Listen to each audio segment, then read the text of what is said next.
শুভ সকাল বন্ধুরা, তোমরা কেমন আছো? আজকে আমাদের বাড়িতে সত্যনারায়ণ পুজো ছিল, তাই আমি সকাল সকাল বেরিয়ে স্নান টান করে রেডি হয়ে নিয়েছিলাম। বাড়িতে পুজো আসছে না, সেই জন্য জোগাড়যন্ত্র করতে হবে। এখানে এসে দেখি পিসি আর বাবা মিলে সব জোগাড় করছে পুজোর জন্য। এখানে সবাই বসে আছে। সেই রাস্তা দিয়ে কত গাড়ি যাচ্ছে বাবা।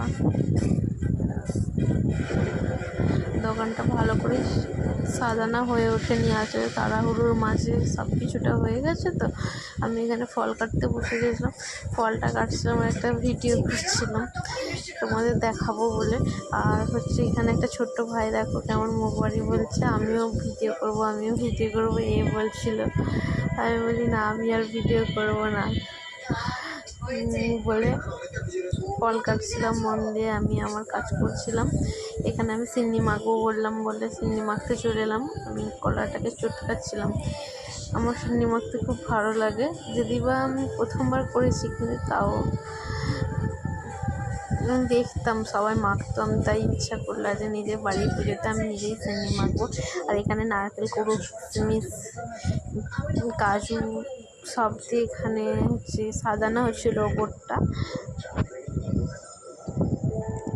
তোমাদের কেমন লাগছে আমার ভিডিওটা বা ব্লগটা তোমরা প্লিজ একটু জানিও, কারণ আমি প্রথম ট্রাই করছি। আমি অত শত বলতে পারছি না, মানে করতে পারছি না, কী করে কী করতে হয় জানি না। যেটা ভুল হচ্ছে তোমরা প্লিজ আমায় একটু ধরিয়ে দিও, কী প্রবলেম হচ্ছে, কোনখানে কী প্রবলেম প্লিজ একটু বলো।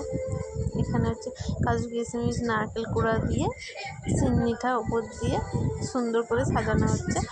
আর আমি বসেছি, আর এখানে পিসি আদা কেটে দিচ্ছিল।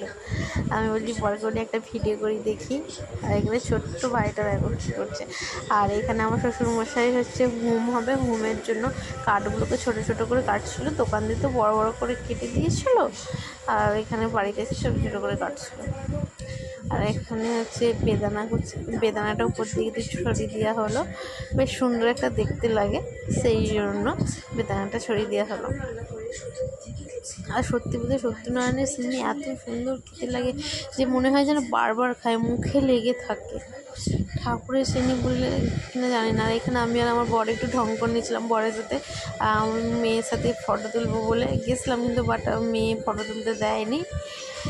ওর বাবার সাথে একটু ভিডিও করে দিলাম ঢং করে। আর মেয়ে ওর বাবা যে দেখছে, আর ও তো ক্যামেরা পেলে আর কিছু চায় না, ক্যামেরার দিকেই দাঁড়িয়ে থাকবে, কী হচ্ছে না হচ্ছে দেখবে।